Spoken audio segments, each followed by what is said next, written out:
You're about to watch Advanced Real Estate Tactics by Casey Miracle, and he was kind enough to come to Pints Properties. If you're ever around the Springfield, Missouri area, once a month we host a meet and greet where we hang out and we drink beers for a few hours and we talk about real estate. And we had a heck of a presentation this time, and I hope you guys enjoy. This was a ton of value. And reminder, if you are new to Pints Properties, we now have a check-in. You can go check out all the past information. If we're allowed to film and record, we post the video. And if we are allowed to post the slides, we will be doing that as well. So check that out in the description. By the way, if this is your first time here, my name's Hugh, and I used to work in manufacturing, and I applied that skill set to real estate, and I am a systems operator. I went from Operations Overload to Operations Overlord. I applied that skill set to personal finance, retired a millionaire in 15 months, scaled. Now I just help my friends do the same thing. Without further ado, we're going to jump to it. And if you are ever in the area, you should definitely check it out. Hey everybody, I'm Casey Miracle. Some of you may know me, some of you don't. I surface front air every once in a while. I'm a real estate investor of about 15 years. I've bought and sold and financed just about anything you can think of, and if I haven't bought or sold it, I've thought about it. So I've probably authored on it. I'm coming here today to talk to you about advanced real estate strategies. And so I've never been to this group before, so I'm going to say, if I go too fast, or if you're confused, interrupt me, raise your hand, whatever. I will slow down, I will back up, I will try to explain, because I'm a little advanced. So, but I want to make sure that I explain it to you on your level, okay? Because I was like you a few days ago, and I remember what it's like, and I remember thinking, oh, well, how the heck do I do that? So, without further ado, advanced real estate strategy. So, who's got a problem in this room? Anybody got a real estate problem? Yeah? What do you got? I want to sell properties. Okay. What's the issue with you selling your property right now? Just got to get under contract, then I got to get a bank to get it and appraise it. Oh, okay. And so you're thinking the bank won't appraise for what you want to sell it? Or you're worried about that? I'm worried about that, yeah. Okay. Should be fine, but that's hit me before. Sure. So, okay. Well, so let's talk about that real quick. And all of you should be raising your hand for this, because this is your opportunity. And I'll give you an opportunity at the end. But how do you solve that? So this is how you solve that, and we'll talk about this at the end. But you solve that, just sell for less, take an option to buy it back. Okay? Record your option. So let me go through that. So let's say you're trying to sell your property, what asking price? $2.1 million. $2.1 million.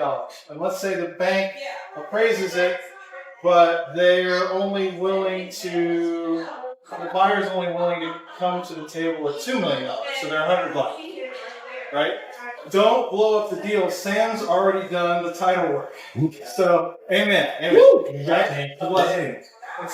And Sam works real hard, so make sure that Sam gets paid. So how do we do that?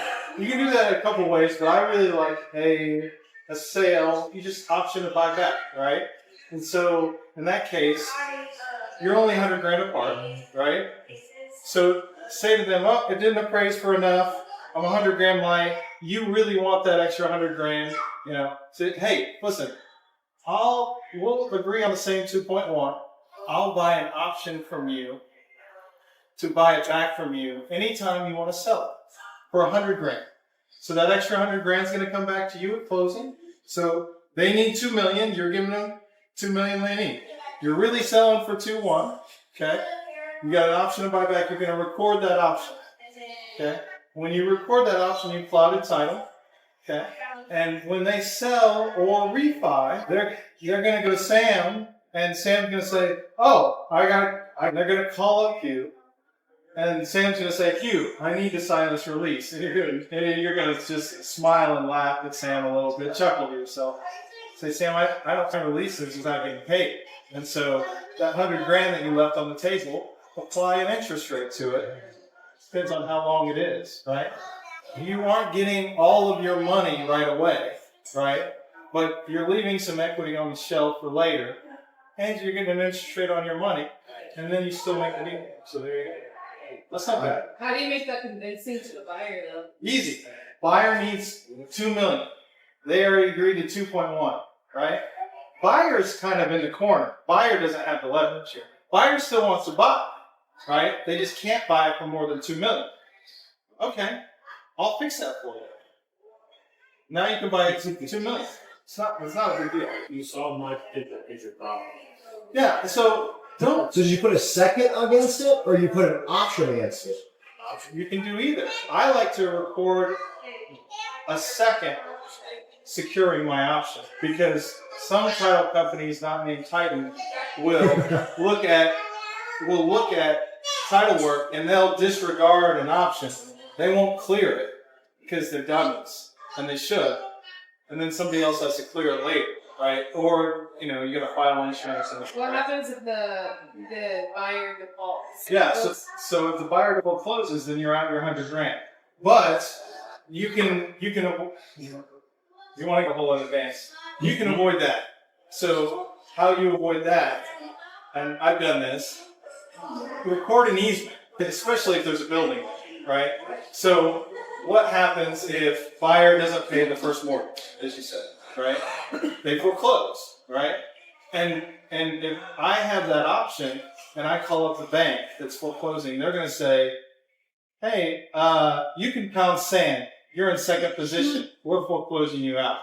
But when I say to them, hey, first mortgage bank, I've got a mining easement under the building and a bulldozer outside, ready to roll. You should probably play a little ball with it.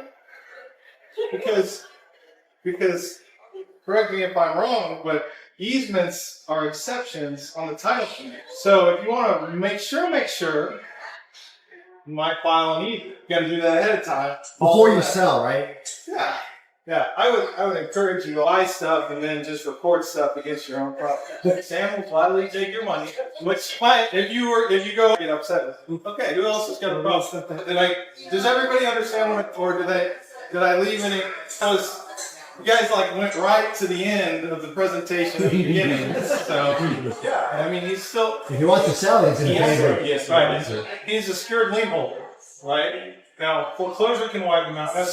There are things that could wipe him out, right? Like a tax lien could wipe him out. But there's a small number of things that could wipe him out. But you've reduced your risk immeasurably by 95%, something like that, maybe. So that's how. Workarounds for prepaid penalties. Workarounds for prepaid penalties. So is your prepayment penalty? I'm supposing is from a bank. Yeah. Yeah. Well, so you know how there's a school version and there's a street version. I'm going to tell you the street version. I'm not saying to do this. I want to make sure that you know that I'm not saying to do this. But sometimes bankers forget about prepayment penalties after you don't make a payment or two. I'm not saying you do that. I'm not encouraging you to do that. I would make sure that if you did that you can make it up, right? But if your banker's calling you and saying, hey, we're going to foreclose, they say, well, hey, listen, don't foreclose on it. I'm like, how about if I just pay it off? You got to get rid of the prepayment. They would love for you to pay it. Now, you're going to have to play a little bit of hardball there, and you're walking a very fine line. And I want to tell you that I am not advising you to do that. But that's potentially, I've heard how you can get around it. Have you done this yourself? I foreclosed on myself. So, I almost did. At the last minute, I got somebody who wanted to buy my property. So I didn't go through with that. Well, how do you get an auction environment for all cash, not pay a broker, and make sure that your stuff sells in the next 60 days? If you're willing to take a discount, because you bought at a great price. And full disclosure, I'm a broker, just FYI. So, what we're going to talk about today is not in the handbook, just FYI. But I've done a couple hundred deals in my life, and so I know the rules and I know the exceptions, and I don't want to tell you anything illegally to do, like you were talking about with the prepayment penalty, right? It's not illegal to default on your loan, right? But I would also say to them, hey, did you know that your yield goes up if I pay this off early? So if your yield goes up, if I pay this off early, shouldn't you give me a prepayment discount? Now, a banker that can actually do the calculations will say yes to that. 98% of brokers, or bankers, can't figure that out. So, who else?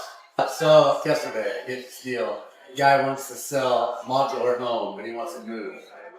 So, chattel.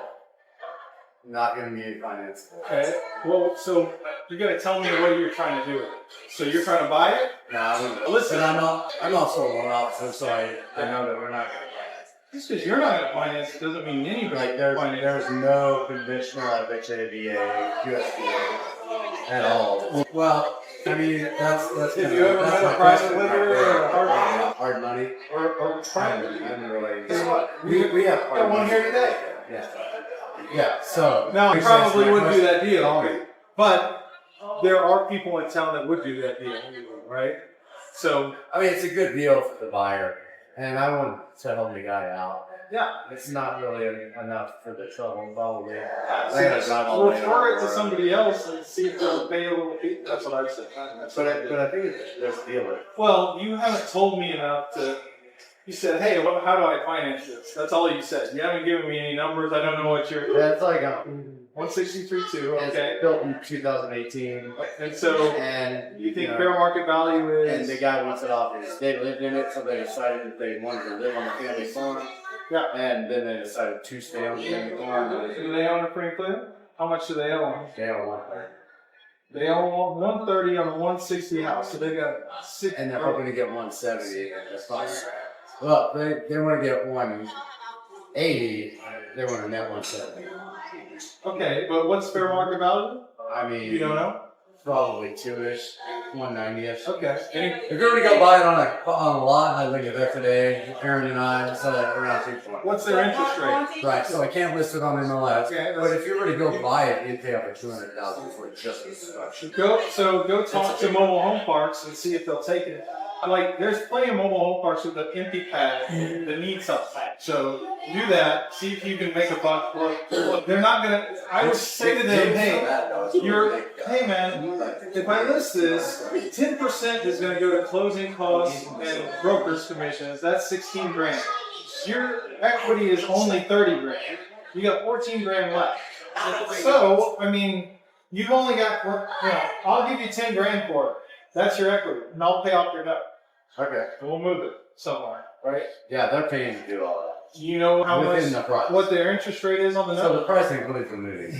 All right, well, what's the interest rate on their note now? They bought it in 18? Yeah, so it's 5? Five, something like that. Okay, so wrap the financing, somebody else at 6.5. You make a point a month, but they're wrapped the financing. So there's financing in place right now at 130, right? You're gonna find a buyer for 200, 180, 180. Okay, so you sell to them with $20,000 down. Okay, you give 15 to the seller, you pocket 5, and you wrap the mortgage for an extra percent to the end buyer. And so then you're not only making $5 grand in your pocket, but you're also making 1% a month on $180,000. The seller's not going to get the chunk up front, and they're going to become the bank, right? Right. Yeah. And then take a fee for doing it too. So I've got one that I'm sure nobody in this room has ever dealt with. Imagine that we're trying to buy something from like an old guy, and they want, let's say it's a strip mall, old couple who definitely have systems and processes. Want $1 million and they have 500 in debt, and they have no skills and are terrified of everything you want to buy. We're the buyers. How would you walk them through selling, or how would you buy that deal from? what do you think fair market value for that place is? It is a number? 800,000. Well, I mean, there's a bunch of ways. You can do it the traditional way and beat somebody up and try to get it for 800,000. Yeah, right? you can sell it finance and ask them to start financing for 300 of it, but that doesn't put any money in their pocket, which probably won't work. So you're probably gonna have to give them at least 100 grand. I would say that, hey, I'm giving you 600 grand because I'm paying off your debt, and giving you 100, right? Now, if their debt is cheap, I would try to wrap it. You know, if their debt is 3, 4, 5%, and your debt that you can get at the bank is 7+, then I would try to buy it subject to and give them 100 grand. So that's the cheapest way to do it. Now, I also would think, oh, okay, well, what if I bought it subject to and gave them a note for their 300 in equity or 200 in equity, right? On something else that I own, like, what's your name, Mistress or Miss Gabriel? What is it? Kate. I would also say, hey, I'll put a $225,000 note on Kate's property, 100% LTV, right? 225, and at 0% or something close to that, maybe 4 to 4%, and I'd make them payments, so you could cash it. Can you? Yes. Could you explain that again? So Yeah. this is the same $1 million deal, but you put a note on Kate's property. Yeah, I might do that. So what I might do is try to buy Kate's property, right? What I might do is swap, right? I say, Kate, your lady wants 225. I'll pay her full price. I won't even argue about it. But I'm gonna do it. I'm gonna give you a note on this strip mall. This strip mall is worth $800,000. I'm buying it for $800,000. Would she be okay with getting payments instead of a lump sum? Then I do the same thing to the strip mall buyer. Hey, I'm gonna move that note to Kate's property, right? And have really low financing. And then I'm going to say to Kate, hey, sell it. Fire sale it. I want it sold in 30 days. And so if you drop the price to 180 again, I don't care. Sell it. Well, then if you sell it, I got 180 cash in my pocket. I can go buy another property with 180 cash. I can move that mortgage again. And that mortgage is cheaper than I can get that at a bank, which I really like. It's called walking a mortgage. Okay, so I went really fast there. So let me back up. Walking a mortgage. What is walking a mortgage? Walking a mortgage is simply, and any mortgage or deed of trust, depending on the state that you're in, you're going to have a document. It's a mortgage or a deed of trust, and it's going to say legal description, right? And it's going to say Hampton Estates Lot 2. Okay? And let's say Kate's property is at Hampton Estates Lot 2, okay? And we sell that property. Well, we recorded a mortgage that said Hampton Estates Lot 2 and a deed of trust. We're going to release that deed of trust from that legal description, because every deed of trust or mortgage is attached to a legal description in the county or city or whatever, I mean, that's how, right? We're going to put an addendum on that deed of trust. He says, hey, new legal description is Lot 11. Mix-up fields, right? And that's all you have to do to walk in. It's exactly like a bank. You can do this with you. So this is a seller financing technique, not a bank technique, but the execution is exactly the same. Okay. So bank gives a mortgage. It's a seller carrying back a mortgage. Same thing, right?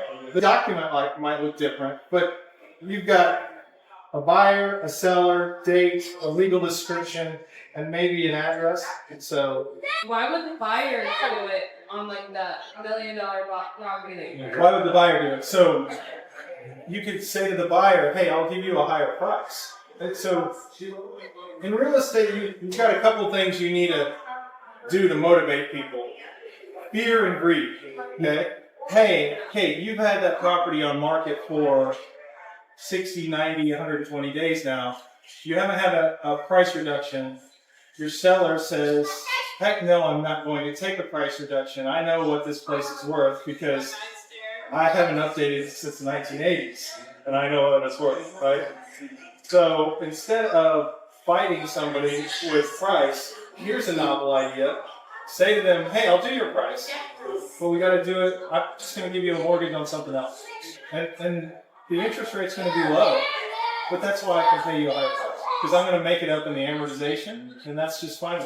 So, if you punch that into an amortization calculator, hey, instead of paying 7.5%, most people are getting that for right now.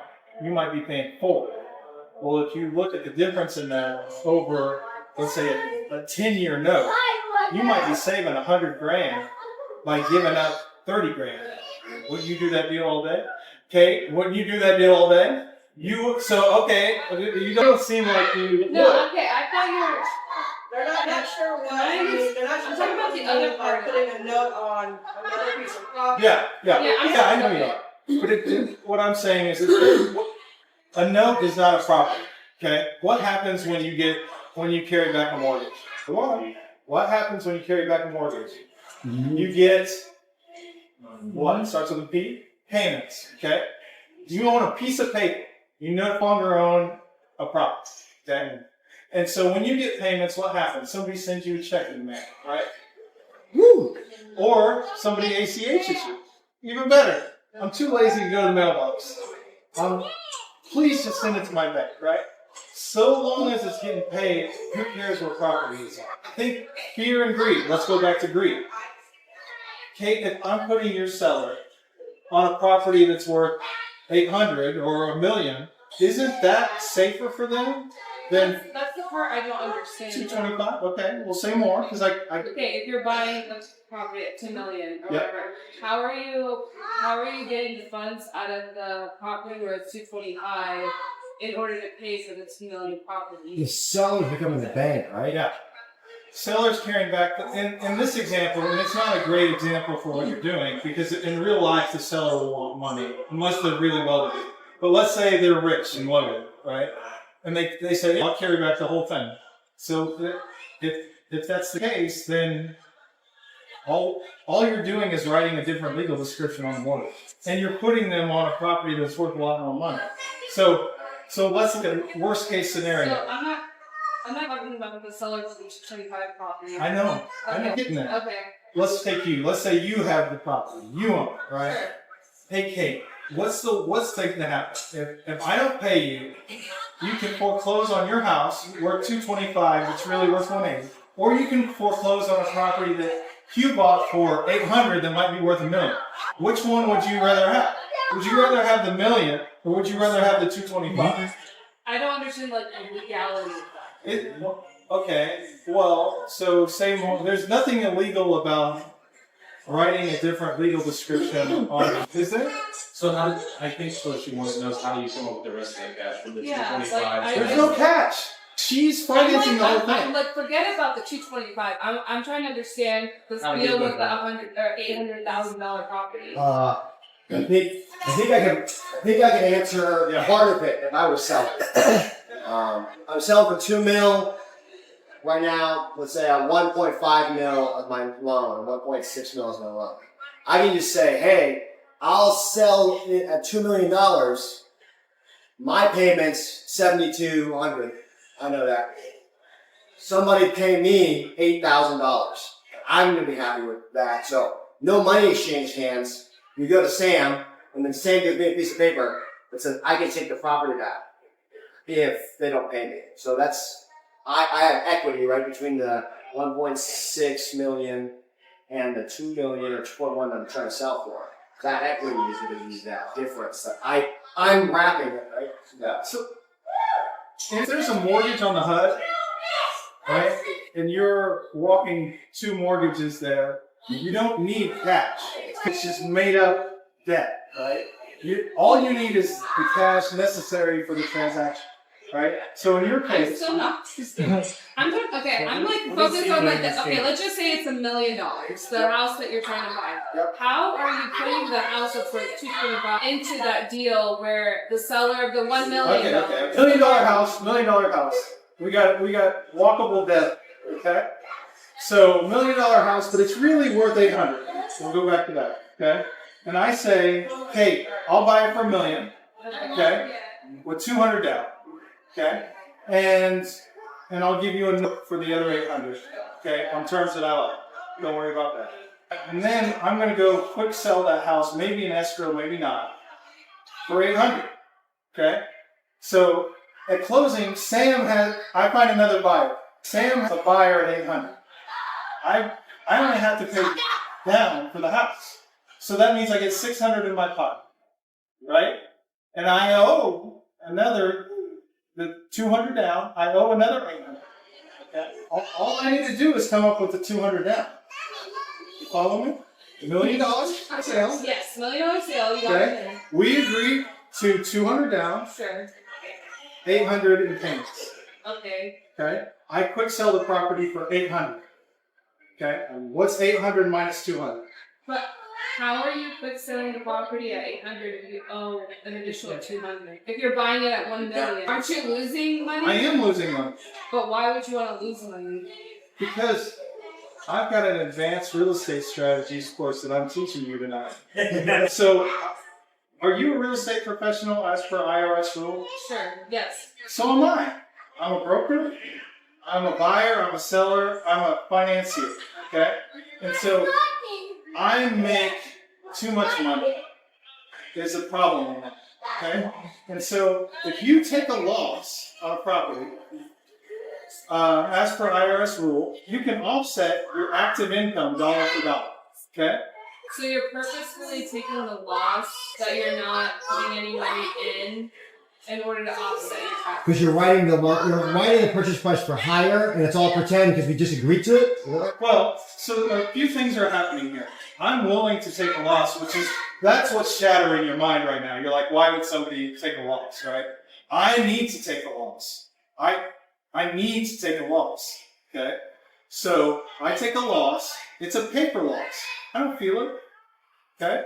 I offset my other income, which means I don't have to pay a boatload of taxes, which I like, okay?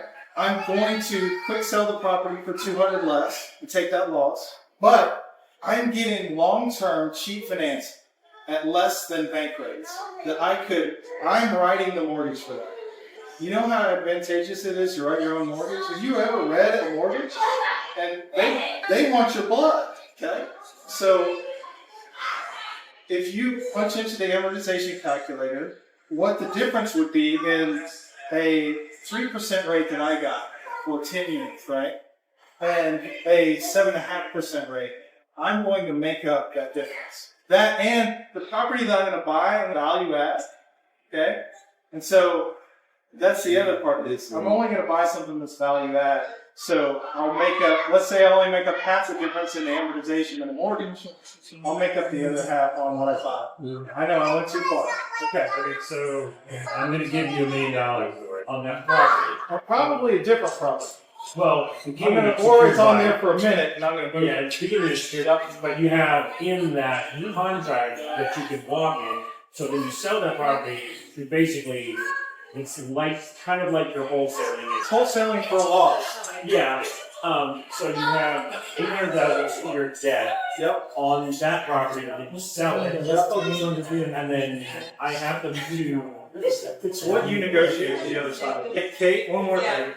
Have you ever had an offer that was really close? Probably never, right? Answer me, come on. Yes. Oh, yeah? Okay. This is a great move for that, right? So if your seller can finance, say, half of it or more, right? And your buyer can't quite get there, right? I'm doing this on an $8 million property, right? I'm coming in and losing $1 million just like I told you. But why would you lose $1 million? It doesn't make any sense. It's because I can run a calculator, okay? It's because actually probably gaining 1.5 million, okay? So if you've got two counterparties that are close and can't make it up, and if the buyer is bringing their own cash and debt, and the seller can finance half of it or more, I might come in and make up that difference just for you, because I want you to get commission. I know, but you haven't done the math. And if you looked at the math on it, I think you'd think that it's very logical and reasonable. So on the $1 million, It's a short-term loss for a long-term gain, and all you are seeing is the short-term loss. You're not seeing the long-term gain. You can't so on the long-term game, it's not like immediate, right? You're saying No. you're financing the difference. The seller's financing the difference at rates. If I get a 0% interest rate, and the bank will give me 7.5%, like I would encourage you to punch that into the calculator and look at how much more you're going to pay over time, because there's a huge difference in that. That's what I'm saying. This way, I mean, I 100% it, but I'm not dumbfounded with the interest rates. I still don't understand how you're buying a property for $1 million, selling it for 800, and losing 200,000 that you're supposed to lose. I think you said this. Old people want to sell their house for $1 million. They think it's worth $1 million. And we're like, no, it's worth 800 grand. And we are like, yo, we'll pay you $1 million. I'm gonna give you 200 down.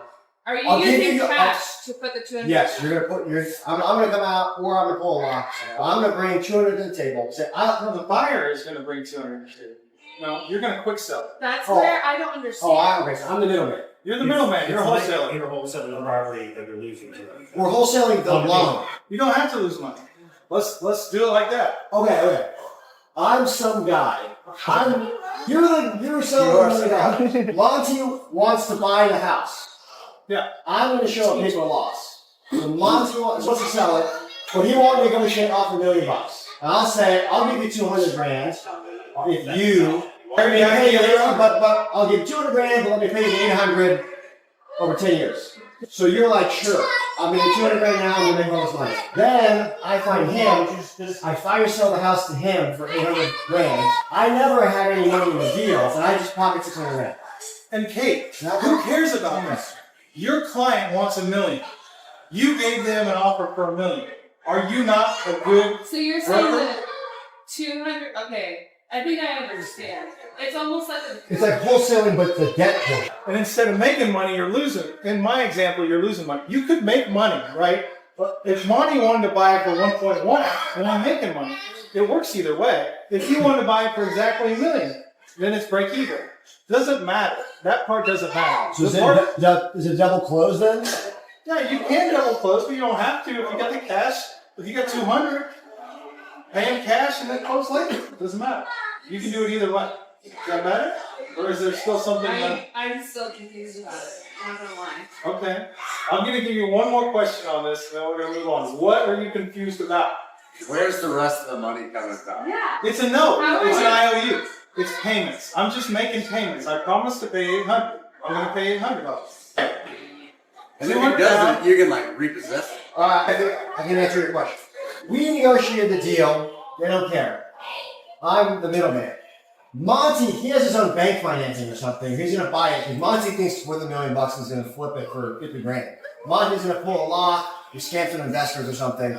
And then he's going to buy it. So Monty's bringing the 800. Monty has his own financing. He's not really a part of it. We just found him to do it. And then the creative part's what we're doing in the middle. So the financing, like where's the money coming from? It's coming from the end buyer. Right. At closing, let's say we did it simultaneously. Yeah, you gotta sell it to make it It's work. simultaneously closing. Right? Monty brings $1 million. So you're saying the 600,000 you just made without paying any taxes? Just like a wholesale. I lost money. You bought a house for $1 million also. It's a minus for me, which is good. But I got 600,000. Okay. At closing, Monty brings $1 million. Your client has a $200,000 down payment. Yeah, I get it. 200 of that goes to them So you just made 600,000 technically. with a loss, right? It's hard to make $600,000 and lose money as per for the IRS. I just showed you an amazing way to do that, right? So I'm showing you how to not be taxed. Now, you can do it $1 million and $1 million, right? Monty may pay 1.2. Okay, let's play that. So Monty pays 1.2. We only owe your client 2. Well, I get to pocket $1 million. Now are you as concerned? No. No. You're only concerned when I was losing money. You thought I was some kind of thief, right? I'm not. So whenever you're submitting the are you submitting an offer with the option to sell the contract somewhere else, like a wholesale? Well, all I've got to do is put and/or signs, and I can move to somebody else anyway. Half this whole time. So if $1 million, all right, so a different example for the same thing. Monty's out of the picture. I'm just going to do basic last financing one. You really want your price. I'll give you your price, give me your terms. I'll pay you 800 grand. Let me pay you that over the next, I'll pay you monthly over the next 10 years. I just wrote a 0% mortgage because they really want $1 million because it's an ego thing or whatever. I gave them 200 grand and then they became the bank because they were willing to accept me paying that $800. I now have that 0% debt against that property. That's where I'm making money. I own the house for now, and I'm just gonna I'm gonna rent the house. Then 2 or 3 years from now, I still have that amazing debt against the property, and then Monty wants to buy it. Then I can sell for loss or whatever. But really, I'm only out my rent up front and the payments, right? Yes. Does anybody know about cap rates? Yeah. What are cap rates at right now on a commercial property? Anybody? 6%. 6%. Oh, what's that at? 7 or 8. Okay. All right. Kate, if I could get that at 0%, I can buy 6 caps all day. Okay. And I can beat all of you in the market. None of you guys can buy if you're getting debt because your debt is in 7.5. But I can buy all day because my debt is in 0. You see how I'm making money? I'm making money. But here's the thing: you don't need to see all that. All you need to see is an offer to your client for full price. That's all you're going to see. You know, all the other stuff that I told you, I think you should put in your mind. But if I'm making an offer to you, you're not going to see that. So you're not going to go, oh, what is it? He's doing something crazy. I am doing something crazy, but it's not that crazy. It's legal and so. Woo! Okay. Who's got something to buy? We talked about that. Anybody else got something to buy? Nobody's got something. All of you are real estate investors and got nothing to buy here? I'm assuming a property. I have a property I'm assuming. Property you're assuming? Yes. Why are you assuming? The 2.7 interest rate on it. Why would you ever assume a mortgage? Why would you assume a mortgage when you can take title subject to and not ask permission? In this case, it's more legal? No, it's not more legal. It's not against the law to take two. It's against the contract, maybe, but it's not against the law. So you're saying I'm saying don't take the assignment because then you're personally guaranteeing their loan. Right? So, yeah, they are. So, don't assign it. Just tell them you'll make the payments. And tell them if they need receipts, you'll send them receipts.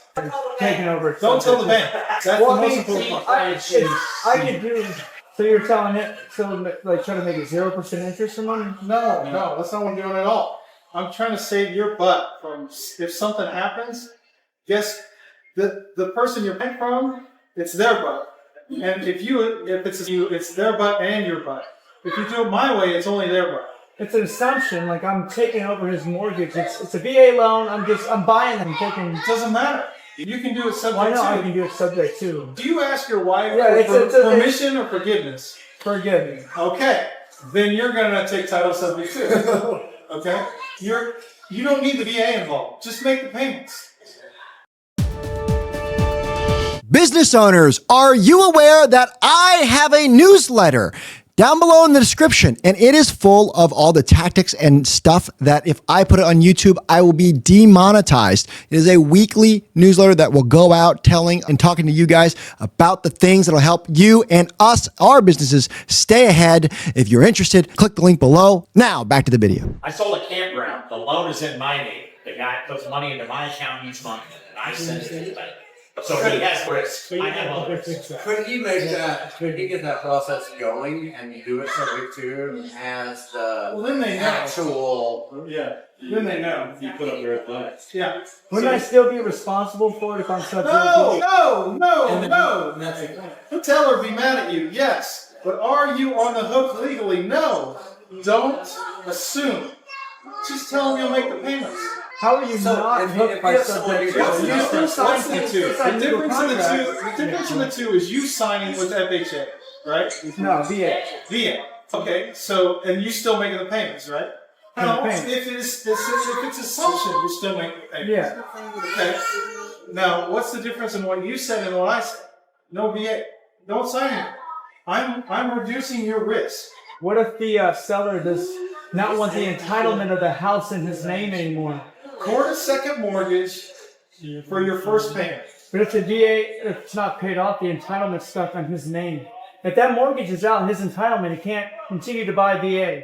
We have a certain amount of entitlement after we get a VA purchase. Okay. The entitlement stays his name until the mortgage is paid off. What do you mean by entitlement? Entitlement means if you're a veteran, I can go buy a house with no money down. I can buy another one, but there's an entitlement. It starts to go to like by county. It's the max amount that they're allowed to. And he's tied to that entitlement without. Okay, so Send it to me. So if He's he trying to get can his sign entitlement. it, then he can go do another VA loan. Yes, if I take his entitlement away, he's free. Okay. He can go get another VA loan. What are you putting down as a down payment? I'm putting $20,000 down. Why don't you just give him the down payment so he can get a loan and not sign? The other guys. So what? Why don't you just give him 20 grand more for his house on paper instead of So if that's the only way, if that's the only way you can do it, and you don't have the money to give him more money to go buy the next house, maybe not VA, he can buy FHA. Well, and you can have more than one house. Yeah, and FHA is what, 3%? Oh, right. 3% Oh, you're right. Zero. FHA, 3. So all you need is 3% for him to go instead of down. bringing up his entitlement, Yeah, just pay for him to get into a different kind of debt. Yeah. So the down payment, like then you legally not bound yourself, okay? I mean, that's a lot. That's how much. If you can afford the next house, you need But a. if he hasn't bought a house in how many years? He probably hasn't bought a house in the last 5 years. Then he can get an FHA loan. But if he's selling his house, he definitely. Yeah, but you're gonna give him the down payment for that. So Yeah, I just made the deal legally a lot better for you. Well, the 20% can be mentioned alone. He doesn't have to do any kind of guppy subsidized. You can just go to a bank at all, and almost anyone would choose conventional, no mortgage insurance. I've always known about subject too, but he hadn't assumed a mortgage, and that's how he brought it up. It's that he's got a VA loan, and he asked me if I would like to assume it. Say, hey, I'll make your payments, and I'll get you into an FHA loan, or I'll get you in a regular bank loan if I'm paying 20%. What's your goal? What's your goal? My goal is to get into another house, right? That's his goal. And his goal is to not have to come out of his pocket for down payment, right? Correct. If you're giving him 20% down, you can walk his happy butt to any mortgage broker or any bank, you know. But I've made it a lot safer. So you're still accomplishing his goal. You're just not assuming the liability of this loan. So you have a high equity position in a subject to contract. Yep. Obviously, post is recorded in somebody else's name. How you tap to equity? Say $300,000 in equity. Okay. So, a number of ways. If the first mortgage doesn't preclude you from getting a second mortgage, then you could give somebody you could say, hey, take second mortgage position on this property, give me 150 grand, right? You still got 150 above me, you're set, right? You could give somebody else, right? Hey, I got 300 grand, this property and equity is a subject to. Would you give me 200 grand for my 300? And maybe that's short term. Maybe you say, hey, but I want to buy back because I like this, I'll buy back in. I need somebody to lend me the money for a minute, right? Because you want to go buy something else, is what I'm guessing, right? So those are two ways to do it. You like that, all right? Are you recording this? If you're going to call somebody up for money and they want to be secured, you should be willing to give them a mortgage to do it. Well, you need to read the loan doc. Like in a commercial loan doc, it might preclude you from doing it. In a residential loan doc, you're probably fine. But you need to, don't believe me, read the doc. Read the doc. So question. Yeah. If you see that a house is listed for rent and you keep on dropping the rent and Yep. it's just outdated, Yep. what's how would you propose an owner financing option where you're pretty much, because at this point, the amount of money they've dropped the rent, you could probably pay more, remodel it, make it nicer, rent it for a lot more than How much is it going to cost to remodel? Ish. Let's just say 20 grand. Okay. And they've been dropping the price or just dropping the rent? dropping the rent. But they haven't dropped the price, right? It's not for sale, it's for rent. Okay. Yeah, so So I'm thinking and I've seen that they own several properties. hey, you need a new roof. It's 20 grand. I don't want you to have to come out of your pocket for 20 grand. And I'm a nice guy. Would it be okay if I bought your new roof? If I did that, I want to lease the property from you at about a little less than it's on the market for now. That'd be okay. Yeah, but if I did that, I want an option to buy it for whatever today's price is. You pick the price. Now, Kate, this is gonna break your mind. You pick the price.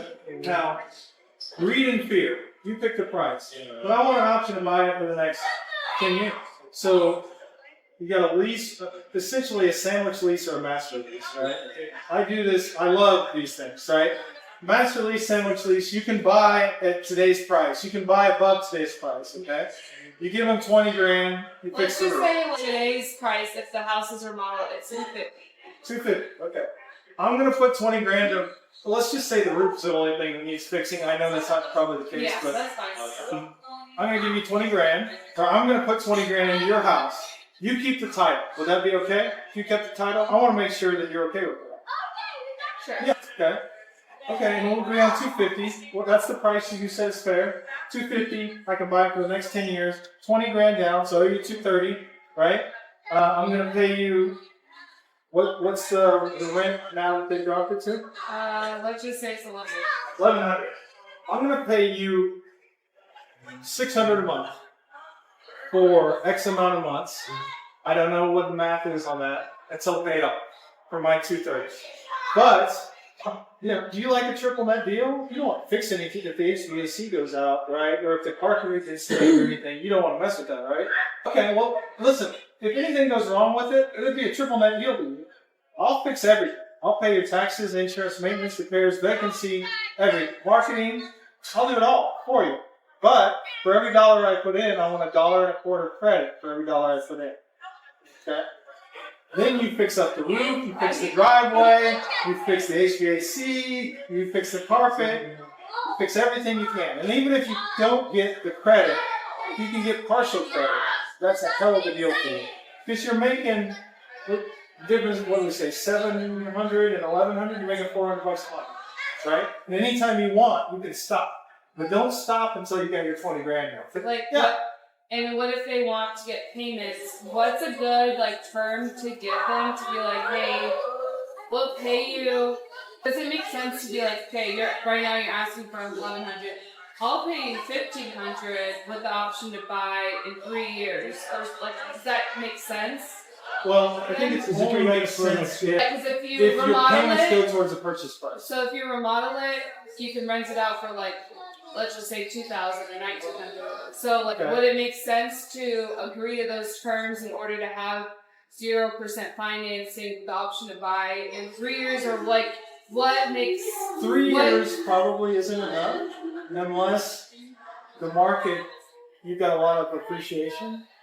I would go longer. The longer an option goes, the better it is for you if you own it. Okay? So make it long.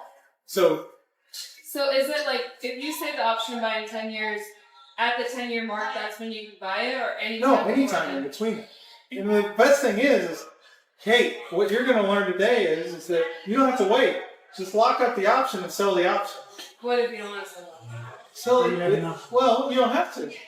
But if you need cash today, you can. What if they don't want you to have the option to buy until after 5 years? You just write that into the contract. What if they want the That's monthly fine. payments? That's fine.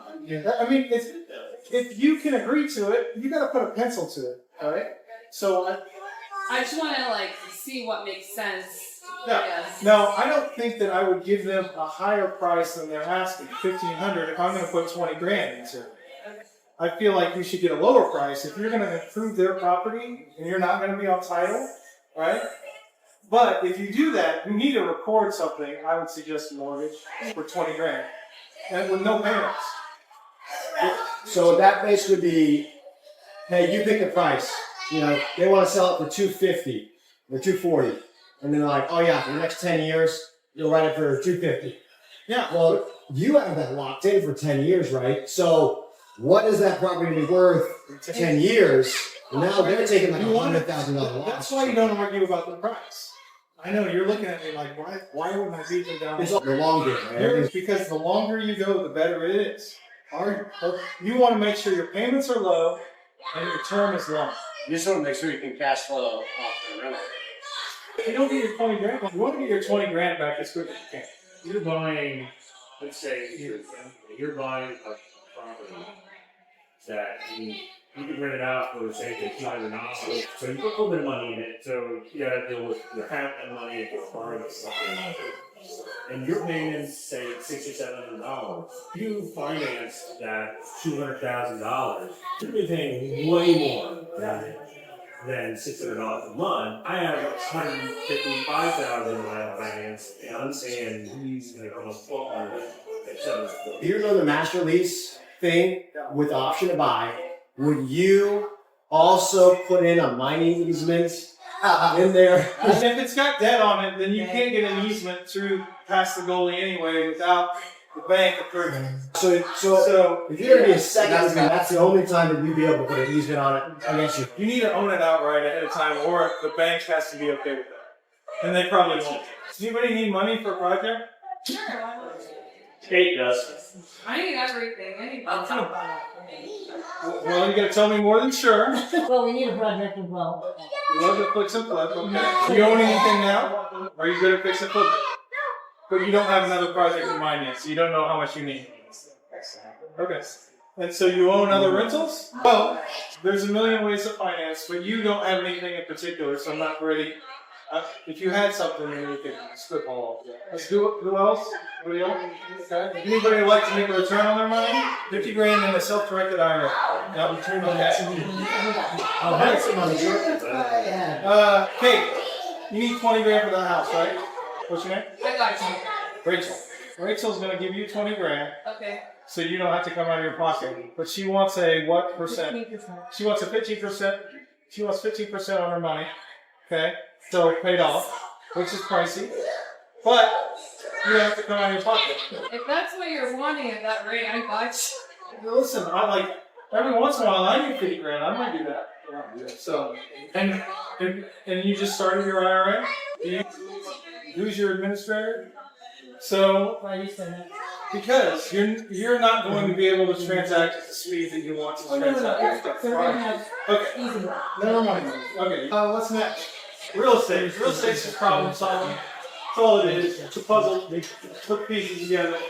Okay, so how do you do that? Listen and ask questions. They're telling you what you need. Listen to them. Okay? And before you just shut up and ask them open-ended questions. Find out what the other side needs. Try to fulfill those needs. First, the client needs $225,000. But that's probably $40,000 too high, right? You can't say that you're a fiduciary. So just blink twice, okay? So what did I do in that situation? I said, hey, I'll give you the 225, we'll just make it a net, right? If she's good with that, then that solves everything, right? Now, if she's not good with that, then you guys go back and forth, right? So try to fulfill those needs. Make sure that there's something in it for you. So don't do anything unless there's profit involved, unless you're helping out a buddy, right? Make sure you make some money. If there's not a profit involved, or you can't help them, refer them to somebody else. Karma is an amazing thing, and the world comes back around to you. Be nice to people, even if you can't help them, try to point them in the right direction. This is maybe one of my favorites. Remember, you answer to the people, not the property. Okay, so you might find this weird, but I look for properties just about every day. And I really don't care what they look like or what they are. And that might just shatter your mind. And I'm looking for people that are flexible and that will do something that I want to do. Okay? So think about it. Okay. So other thing, your reputation's all you got in this world. Kate thinks that I'm some kind of schemer, but I'm just old and got a lot of tricks. That's all, and they're legal. And I don't want to do it if it's not legal because I don't want to live in a small box with big dude. So, and then if you're gonna fix somebody else's problem, make sure you get paid. Okay. So I was talking to a banker the other day who's got some mortgages that are, let's say, non-performing, right? And the banker says to me, yeah, well, we'll sell them to you at par. And par is basically full face value or the balance of the note. And I just told him, hey, if I asked you to take my problem, would you want to get paid for that? Do you think that's kind of like that? Okay, Charlie. It's a man with only a hammer. Every problem looks like a nail. Okay, so hey, I can beat somebody up with a low price, right? I know how to do a subject to deal, right? I know, like I scared off the guy who I told him he should go subject to. Okay, you need to have more than one strategy in your toolbox. So not everything looks like a nail. Now to the good stuff. You may know what these are, but let's just go over this. And please stop me and ask questions if you haven't. So wholesaling. If you're not familiar with wholesaling, that's essentially just locking something up on a contract and selling it to somebody else. We good on that? Nothing too fancy on that, right? Subject 2 is not assuming a loan. Never assume a loan. You don't need the liability. Just tell them you'll make the payments. Tell them you'll provide receipts. I like subject 2. I've done a lot of subject 2 deals over the years. If you're going to do a subject 2, you're probably going to put some money down, record a mortgage for the money you put down. You don't have a promissory note. They don't need to pay you necessarily unless that's part of the deal. But protect yourself. Seller financing, I could talk for hours on end about seller financing. It's essentially just the seller or the owner carrying back a portion or all in the sale. Okay. A lot of times with older sellers, you're not going to be able to get seller financing in hot markets. Okay. So I've got a real good friend that I talk to every day. He's in Miami. But there's some amazing things you can do with seller financing. I don't know if any of you have ever actually read a loan doc front to back. I read all of mine. I don't get many, but I read all of mine. And if you read through those, you'll know that they've got you. They've got you 15 ways to Sunday, right? And if you do seller financing, a lot of times you can write your own note, which is pretty advantageous. So oftentimes I can get no personal guarantees in my notes. I can get below market interest rates in my notes. I can start payments in my note in a year or two. I might be able to stair step the payments up. Maybe I know that it's going to be vacant at first, and I'm going to pay a low payment price at first, and then go up as I get the place full. So there's a million things you can do with seller. Options. I don't know if you guys know about options, but options are the right, but not the obligation to buy. Okay, so a straight option would be something like I went to buy a property. Let's say it's a piece of land, right?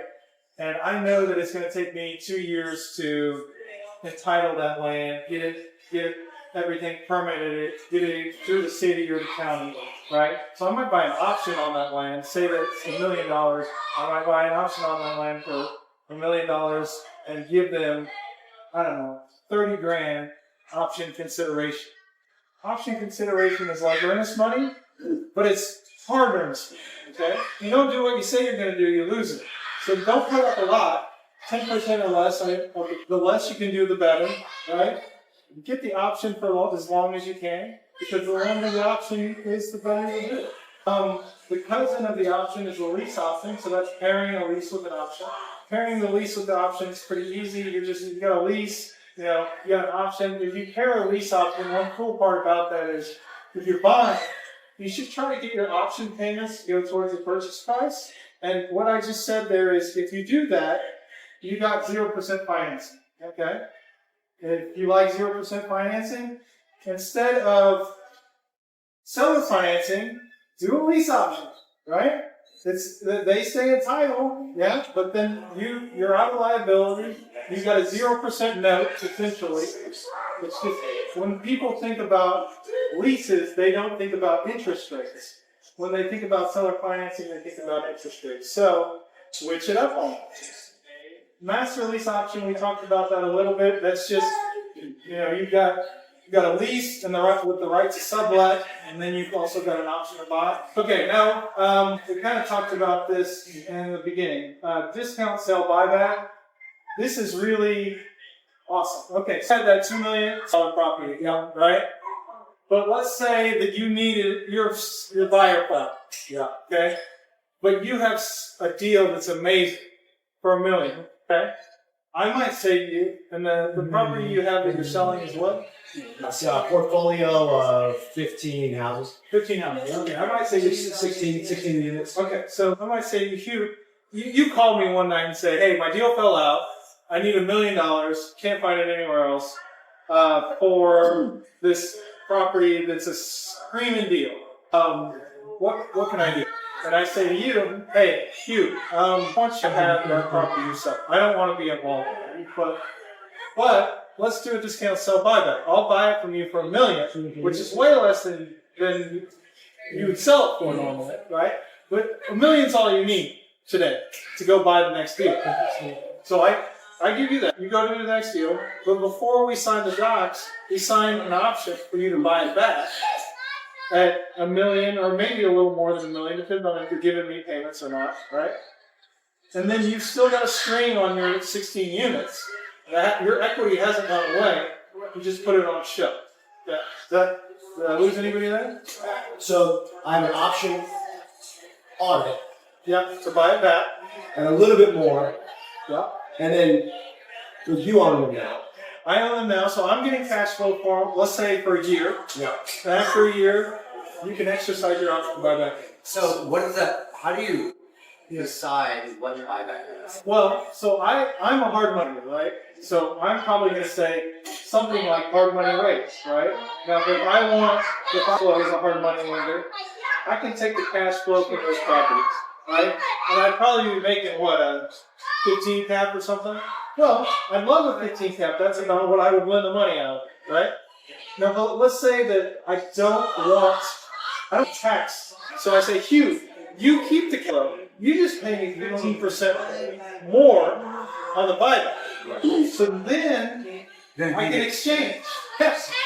But if I take the cash flow from you, then I got to pay the tax man unless I do something else to offset. Right? Can you be taxed on the long-term capital gains for between $1 million and 150, 1.15 million? If you didn't roll it over. Well, if I'm exchanging, I wouldn't be taxed, right? Now, if I didn't exchange and if those funds weren't like in a self-directed IRA or this Roth, I would be taxed. So now, but the other thing that this does is, I mean, So how do you get the rest of your equity? because I'm buying it. You're buying it back. I'm giving you the same great deal you gave me. You're buying it back for more later. You're buying it back for a little bit more. Right. So you just put your equity on the shelf, but you got to buy the second property, right? But you got to use that money to go reinvest. Right. You got to, And that's where you got it. Instead of being long, I sold it and bought it back. yeah. And Exactly. then you paid more for the same property I later. paid more for the same property, but I didn't lose So all. what if he can make that deal and he's only making 15% before? I mean, that's market. No, it's easy to make 20%. I Then it's easy to make 20%. So I mean, is it though? If it's legal, is it really like? It's like yeah, we if get I'm the buying, rules and we have to abide by them, and then the people that make the money figure out how to use them. if I'm buying a $2 million property for $1 million, I'm probably making 20% if it's got cash. Hey, pay attention. You said I couldn't make 20%, and I just told you how, and you were talking. If I'm buying a $2 million property with cash flow for $1 million, I'm probably making 20%. It's not that hard. Okay? So now Hugh has to buy it back. Okay? But he got the cash he needed because maybe he's got something he can make 25% on because he found a great deal. Okay? Now, what else happens in that deal that's really awesome? My original debt goes away. Potentially, if I'm paying off debt, but in this case, You're making money. no, that's not it at all. What happens if I buy property from you below fair market value as far as the assessor goes? I get to write off a loss. Well, no, I get to write off you. Plus, if your adjusted basis is higher, you get to write off the loss. Your taxes So go. your taxes go to property taxes. Let's say all of that is assessed at $2 million, and I bought it from you for $1 million. Hey, knock, assessor. Here's the purchase. Here's the HUD. We just brought the We sales just brought tax this. down. We just brought the property tax down. Which is, yeah, I mean, We should just start doing this. that's like a small dog. You should still lower than it was. Right. Who cares? Discount sale, leaseback, buyback. Same thing as the discount sale buyback, but Hugh, I don't want to manage 16 units. You're going to make that a triple net deal to me. You're still going to manage it. You're still going to give me, like, I gave you $1 million when you needed it. But you're going to manage it the whole year until you buy that. And I don't have to lift a finger. Does that make sense? So Rachel on 50 grand, she could basically do the same thing and buy someone's property. So it's $100,000 for 50 grand. She's the bank for a year but doesn't do anything. They have a discount buyback, drop the tax rate, then turn around, they buy it back. She made the money the whole time. What Rachel should be looking to do, Rachel, this is the part, I didn't answer your question, but this is the part, don't go buy some property with that. Find somebody that needs money and tell them to lend against it for 50 grand. But make sure it's worth 100 or 200. Then lend them the money and say, hey, I'm not going to lend you the money, but I'll buy your 200 house for 50. And then you get the 50, and you can buy it back for 60. But now, Rachel, if I said to you, hey, I want to buy for 25 cents on the dollar, you should pay attention to this. You wouldn't let me buy any of your houses for 25 cents on the dollar, right? No, you would scream at me and hang up the phone and cuss me all around town. Sure. It's not illegal to do There goes that. my Right? picture. But, well, I'm just saying. Pretend, right? But if somebody needed 50 grand real bad, Rachel, but hey, do you have property? Yeah, I got property. Supreme Clear? Yeah, okay. I'll buy your property for 50 grand. I'll give you an option to buy it back for 60 a year. There's no way in hell you could go on market and buy that property for 50 that's worth 200, right? Probably not. Yeah, I mean, there's a small, but if you do what I said, isn't that kind of the same thing? That if they don't come back in a year, what happens? No, if they don't come back in a year, you gave them a year, and you already bought it, so it's already yours. Because they need money. How could I possibly buy a $200,000 for Loading them, you're loading Well, them you down got a sure here. thing on the other side. And But if you lose, he wins. If they pay you off, you make 20%. If they don't pay you off, you make So worst case scenario for you is best case scenario. If they don't come back after the year, you just made a $200,000 purchase for 50. If they do pay you off, that's really the worst case scenario. You make 60. You're giving them a loan and the property is collateral. And it's just that simple. They're a contractor. They need It money. might take a little longer. They think the house is worth. So you buy the property 50 grand, but give them the option to buy it back at 60. No, you really give them 50 grand, but you bought it from them. I mean, you can literally And that they borrow own 50 that. grand the property, give them the 50 grand. It's the same thing. No, it's not the same thing. No, because if you borrow 50 grand and you record a mortgage, then Sam goes and records a mortgage. Now, if they don't pay on the mortgage, what do you have to do? Default. Close. Right. What do you have to do if you own it? You're entitled. Not a damn thing. Think about it. But my way is better. If they don't buy it back within that expiration date, who gets to sell the house and make the profit? You own the house. person that owns it. Foreclosure is an expense and time and money. And you don't have to go through the process of If Rachel does what I said, you own it already. You don't have to foreclose. You own it already. Oh, so it's just the process. We're losing the process. The result is the same. The whole thing is they have whatever time period the auction says to buy it back. So if it's worth that much to them, they'll buy it back before the expiration date. I'm saying, Okay. Rachel, Yeah, I got it. So- I'll notice that. I'm saying Rachel can do a loan. I'll buy the property and give them the 50 grand. So it's her mortgage. I could do that, but why would Rachel borrow when she's got 50 grand, hopefully Roth already? Yeah, because Yeah, I'm just saying if you don't have the money, you could do that. If it's Jen, And he then doesn't have eventually money. you get the point where you have it. Right. Okay. All right. So can I walk through a scenario I think is going to make more sense? I'm contractor A, and I only have 50 grand. I'm going to buy a crack house for 50 grand. I don't have any money, but I think it's worth 200 or 180 or whatever, 150. Rach, and then I'm like, hey Rachel, I need 50 grand.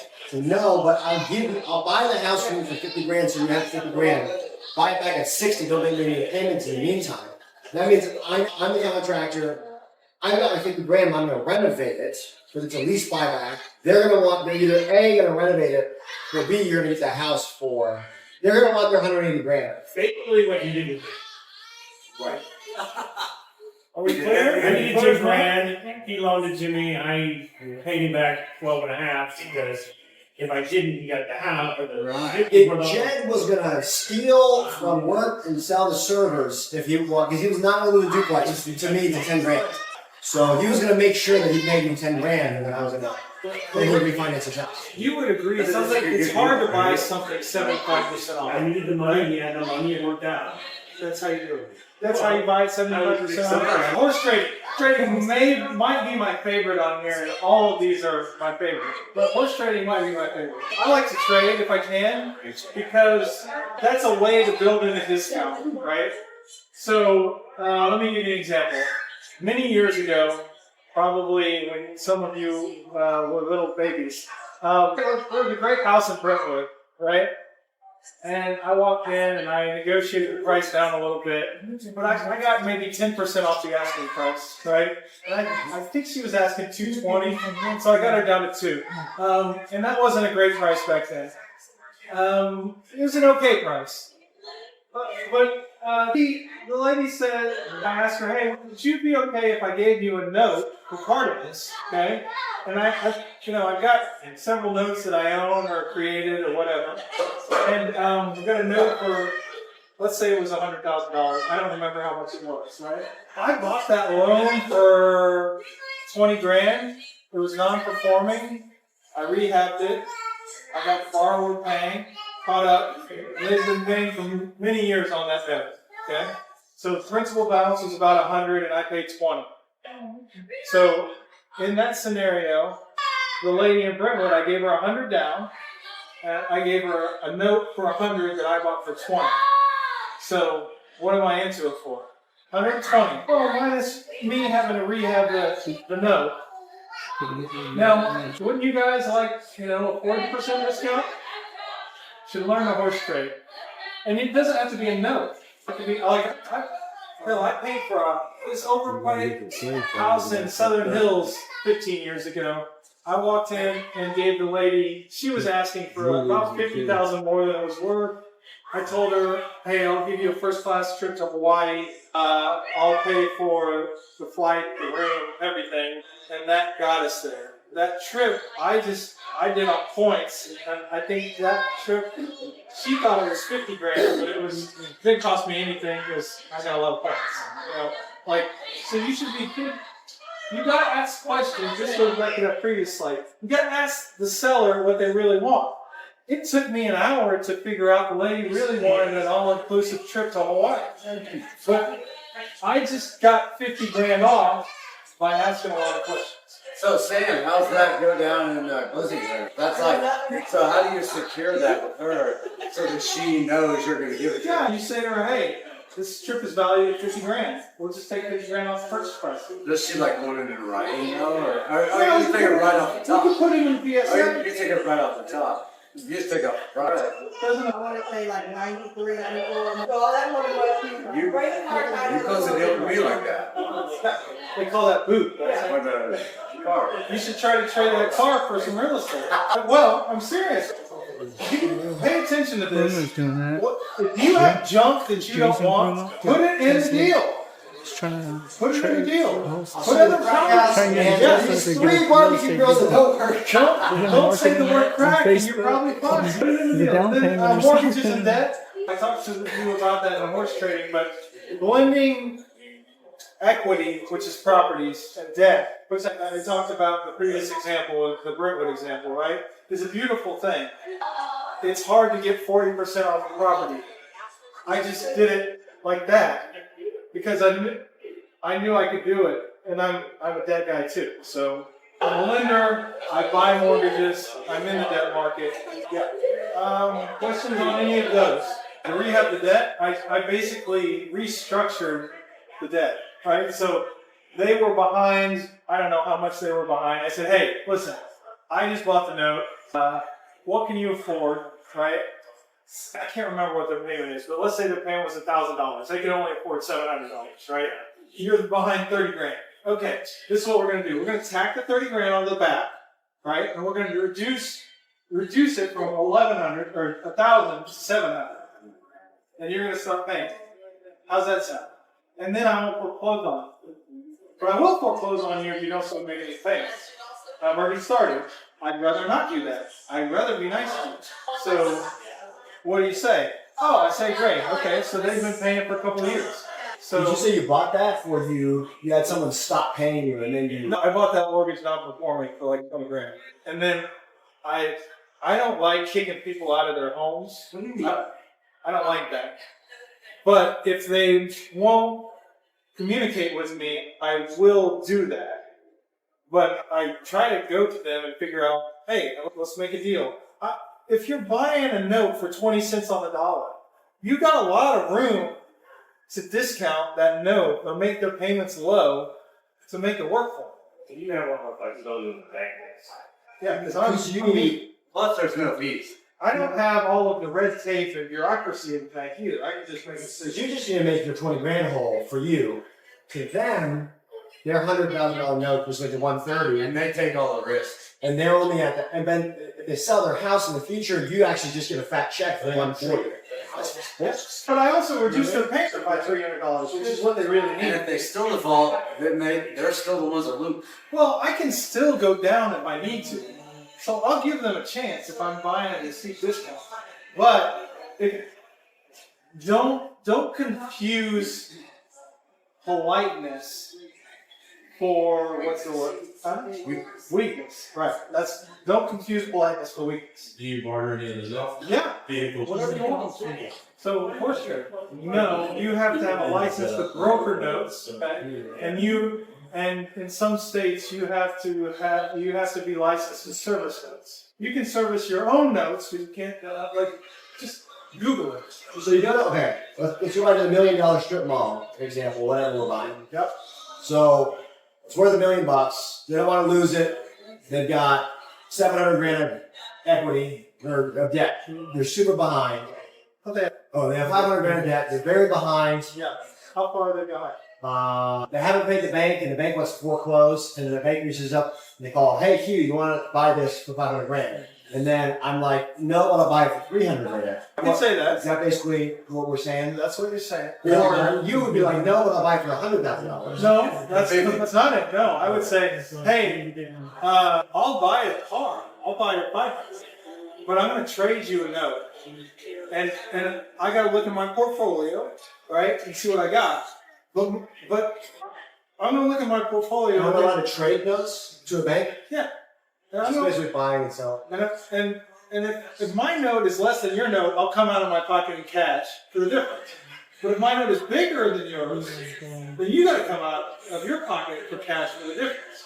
And then you just create your note that's huge, that's $1.5 million, okay, and put that note on soft terms, so low financing for a long time on a favorable deal. Now you got to make it look efficient, right, which is fine.